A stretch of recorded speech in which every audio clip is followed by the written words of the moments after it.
I'm going to take you through a remarkable game played in the online Chess Legends tournament, the latest in the Magnus Carlsen Chess Tour. And this is between Viswanathan Anand with white against Vladimir Kramnik with black. This is an incredible game with the advantage swinging back and forth over many moves. So Anand with the white pieces, Kramnik playing a French. Well, that was never really a great part of his repertoire in his career. Of course, he's now kind of semi-retired or officially retired now, but he likes to come out and play these rapid tournaments. But no, I wouldn't associate the French with Kramnik, but I guess he figures he can play it without knowing too much theory. It's all about structure and strategy, and he plays the classical variation, and already we see we have the typical French pawn structure here with white pawns on d4 and e5. And, well, I always associate Vichy with having a very good record as white against the French. So we have the starting position of the classical variation, and bishop e7 from Kramnik, all very normal. And black now starts an advance on the queen side with a6 and b5. This is where black's counterplay is coming. a3 from Vichy, yep, just halting black's advance for the time being. And now Kramnik plays a move which, to my eyes, is very strange. He advances his pawn to c4, which takes all the pressure away from d4. I mean, normal here is to play bishop b7 and simply to get castled on the king side. And later on, black is probably going to exchange on d4. But c4 looks very odd to me because it takes the pressure away from d4. Yes, black has made strides on the queen side, but I don't think this is so important actually. Because white's pawn on d4 is solidly protected now, that means e5 is better protected, and that means that later on it's going to be easier to try and play the break f5, which is actually more important and, well, let's say more significant usually than black breaking with b4. So let's see, castles from Vichy. Bishop d7. Now I quite like the maneuver knight d1 to f2. Just take the knight out of the way, and that's going to be useful on the king side. But Vichy went for another way of moving that knight from the queen side to the king side. Bishop d1. This is also very interesting. So g6. Kramnik already worried about f5 coming. h3. White is preparing very carefully to play g4. Now bishop f2 from Vichy, so he's spotted the queen has come away from this diagonal, and perhaps he wants to exchange off bishops with bishop h4, which will weaken all those dark squares. And knight e2. And now Kramnik starts to roll forward on the queen side. So it's as though both sides are kind of ignoring each other. Vichy building up on the king side, Kramnik coming down the queen side. But I prefer white here. As I said, I think it's a mistake to play c4 too early. Castles queen side from Kramnik. So he gets his king out of the centre, fine. Bishop h4, so positionally this has to be correct to exchange off these dark squared bishops, because that means that, you know, these squares are much weaker. It's good for white to get rid of that dark squared bishop. So black is left with a not so good bishop on d7, and this is a stronger piece on d1. King b7, and the knight comes back to f3. Rook a8. Bishop c2, yeah, just connecting the rooks, very important. Queen d8 from Kramnik, so he actually just wants to bring it around to e7. And here Anand just plays very directly with g4. the move that I like for white in this position is rook ab1. Now, black's counterplay is actually starting to take on some significance now. But I think with rook ab1, this would really just stop black in his tracks. Because when black plays b4 now, you can take and then play b3. And this starts to open up the queen side, and look at that rook opposite black's king on b7. And black's king is not totally secure in this position by any means once the position opens. So, it could be that it makes sense for white to actually delay opening the king side, particularly if the queen side is opening up like this. So I think rook ab1, I think it's just a really nice prophylactic move. And then if, black isn't happy with breaking on the queen side, then you can perhaps start to maneuver like this. Maybe knight goes into f6, or maybe we go for g4 and f5.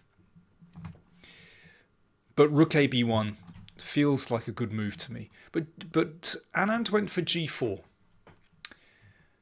Queen e7 and knight g3, so building up, looks very nice. But now b4, this is starting to get tricky. This is really not so clear. Pawns exchanged on b4, and now if b3 isn't as good because that queen is in a better position, and after this then the queen can come to b4, and that's really not so clear. And after all these exchanges, the major pieces, it could be that d4 becomes turned into a weakness. Black looks to have a very nice concentration of pieces on the queen side there. There's no real attack against the king. So Vishy did something else. He exchanged on a8, and he simply broke with f5. So he's just ignoring the queen side and carrying on the king side, which is fair enough. Remember, this is a rapid play game, and you just want a very clear plan in rapid play chess. You can't, mull things over too long. But black now has serious counterplay on the queen side. Rook a2, attacking the pawn. Queen c1. Kramnik exchanged on c3 and then played queen a3. And already, I think I would feel quite uncomfortable with white in this position. That pawn on c3 is weak, and the major pieces are looking pretty good. Bishop b1 from Anand. That keeps c3 protected. And now here it looks strange, but rook b2 is probably the best move for black in the position, because it just keeps things under control. And knight a4 attacking c3 keeps up the pressure. Kramnik played what to my eyes looks like a really sensible move, and that's to exchange queens, because it feels as though black is just better in this position, but, well, as Anand proved, it's not so clear. And maybe here rook a1 would just pin that bishop, and I mean it seems to me that black still has some pressure there. But rook b2 looks like such a natural move. That was played by Kramnik. But after f6, Anand gets some counterplay. This is really interesting. So this very peculiar locked pawn structure in the middle, well, so typical of the French, of course. And white wants to be attacking the base of the pawn chain here, f7, and black wants to be attacking the base of white's chain on c3. And at the moment it looks like black should be first to get there. Knight a4 looks good. But bishop h7, okay, this starts some process of getting some pressure. Maybe bishop here, and maybe that knight can come in to hassle a defensive piece on e8. Yeah, if bishop g6 straight away, then bishop e8, and actually black is okay there. But knight a4 just played by Kramnik. Bishop h7 from Anand. Knight a5, which looks totally natural, and it feels as though Kramnik is just taking control here and has a superb initiative, particularly with that rook on the 7th rank, restricting white's king. But now Anand hits back. Bishop g6. So here's the start of the tactics. Knight b3 from Kramnik ignores the bishop for the moment and attacks the rook, which shifted to the side, rook e1. Now, of course, that bishop can't be taken because of f7 and the pawn goes through. But bishop e8. This was Kramnik's planned defense, and it seems as though black has everything under control, but watch what happens. Knight f5. This is a wonderful idea by Anand. Incidentally, this would not have worked a couple of moves ago because this knight was back on c6, and yeah, the tactics just didn't work out basically. But with black's knights at this end of the board, the tactics start to flow. So one thing is pawn takes knight can be met by e6, and one of those pawns is going to roll home. And of course the threat after knight f5 is to play knight d6. It's actually a fork, but we need to hit that bishop. So knight f5 just played, an extraordinary position. Pawn takes bishop. Knight d6 check, forking king and bishop. Knight takes bishop check. King d7, and now knight d6. Now white has a very clear threat. So black does not have time to take that pawn because, well, let's just have a quick look. Knight takes pawn, f7, the king comes across, and then knight h4 with the unstoppable threat of knight g6, followed by getting a queen. So after knight d6, f7 is the threat. g5 played, and that prevents this move knight h4. So now what for white? You can't push the f-pawn, it's not going through. But this pawn is under attack. That is a problem. Now knight b5 is possible here actually. Anand could have played that. Instead he went back here. Knight f5. I mean this is remarkable stuff. Remember, this is a rapid play game. They don't have much time to actually calculate, and in this kind of position, calculation is everything. You know, in a real game, you would invest a chunk of time and just calculate it through. Not so easy in rapid. A lot of this is guesswork. Well, this isn't guesswork. It's quite clear that if pawn takes knight, then one of those pawns is rolling through, and f7. So knight f5 just played, king e8. Knight h6. Knight takes c3 and knight g5. I like it how, you know, both sides, well, mainly Vishy, has just been ignoring Kramnik's moves after over the last few moves. Kramnik has had to be more careful. But this looks so dangerous. So the idea is to check and bring the knight to h7 and queen a pawn. But knight takes. White's pawn chain is disappearing. And at least that knight defends the e6 pawn as well. f7 check, king e7. Now, if white wants a draw here, then it's very clear. You can get a draw simply by playing knight h7 with the threat of f8 queen, and that forces black to play like this at the other end of the board. And this is just a draw by repetition. Neither side can get out of that one. So Anand could have played knight h7, but he wanted more. Anand played rook a1.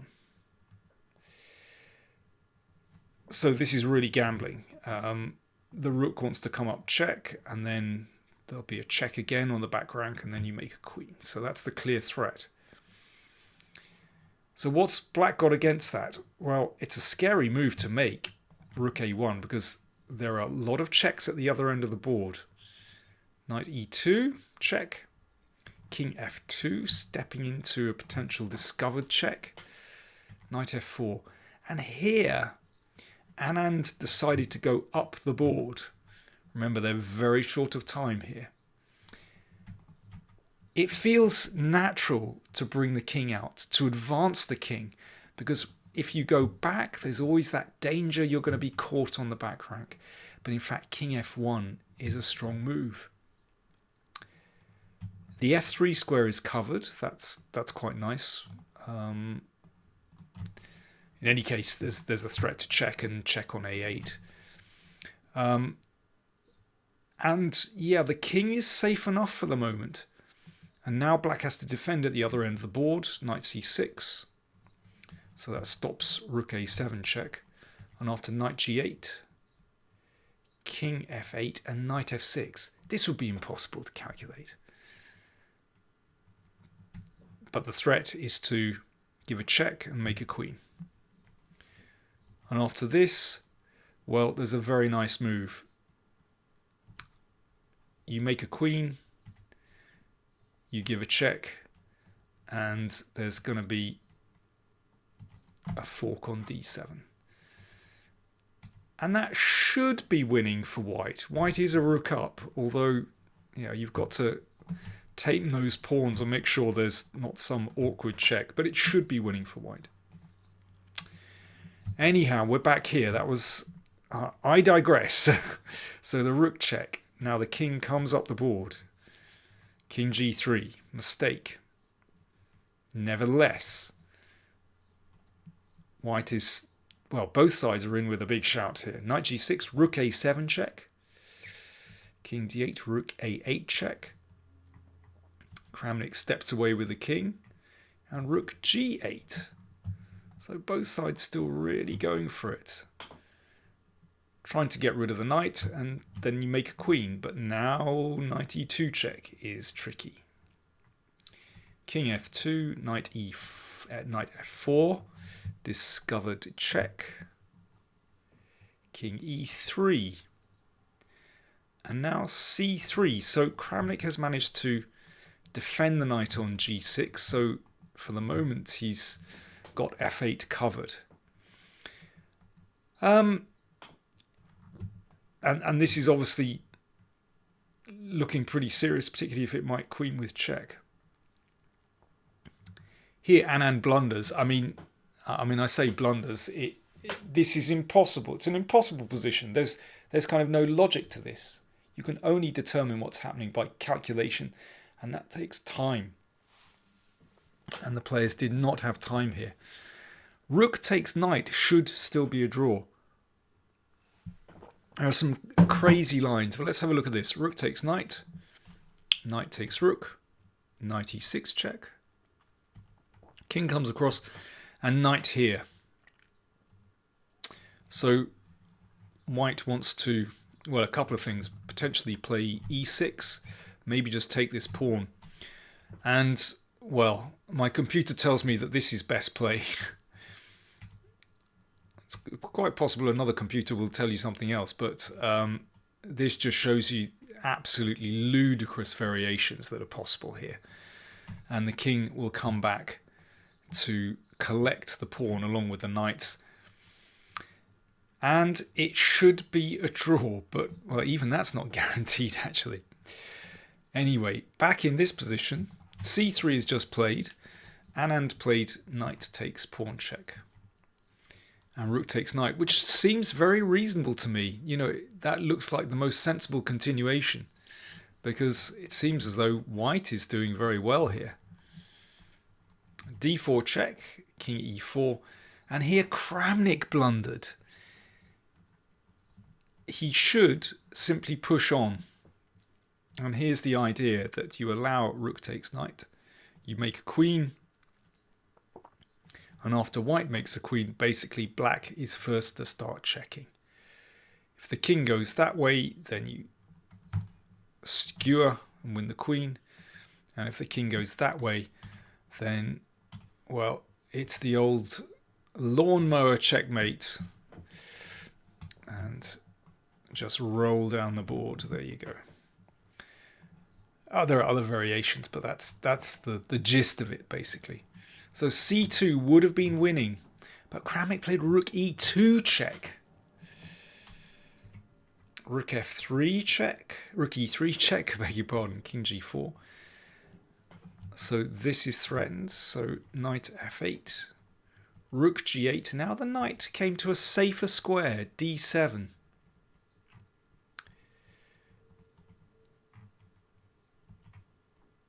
c2, knight takes rook. Kramnik makes a queen. Knight d5 check. So it's queen for a rook, but it's not so clear after e6. Those pawns still looking really menacing. Queen d1 check, king g5. And here Kramnik can make a draw. And he should have made a draw. Queen g1. And that queen just keeps checking. And if the king comes there, then queen here, behind the pawn, and if pawn takes knight, well, that will result in a draw. Yeah, crazy variations. Instead, Kramnik played queen d2, which looks entirely plausible. You know, what's the difference between these checks? It would be impossible to say. I'm certainly not criticizing the players at all. Here, Anand has a winning move, incredibly. If he'd covered the check with the knight, then he is now actually winning this position remarkably. Threat is to take the knight.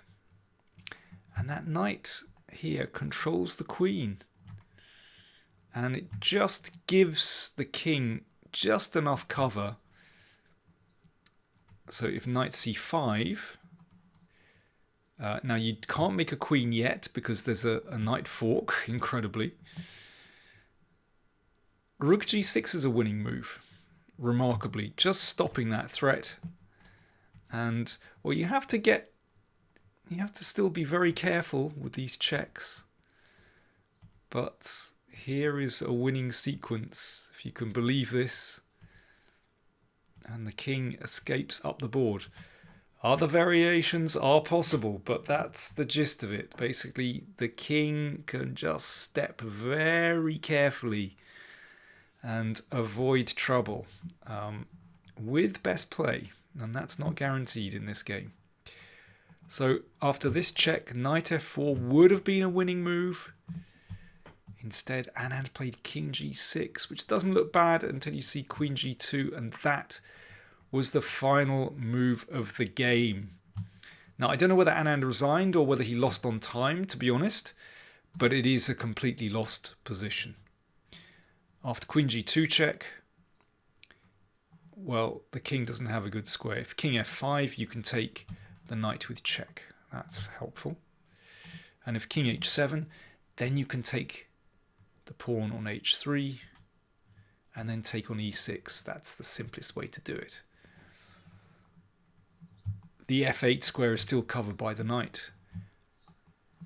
This knight is attacked and is about to disappear from the board, and that is game over. So that is the final position, queen g2 check. Remarkable game. Impossible to play correctly, probably even in a classical game, but in rapid, who knows. But both players played really with a great spirit, such an entertaining game. And yeah, credit to them both, but Kramnik won out in the end, and he actually won their match very convincingly with another win and a draw afterwards. So yeah, Vishy not having an easy time at the moment anyway.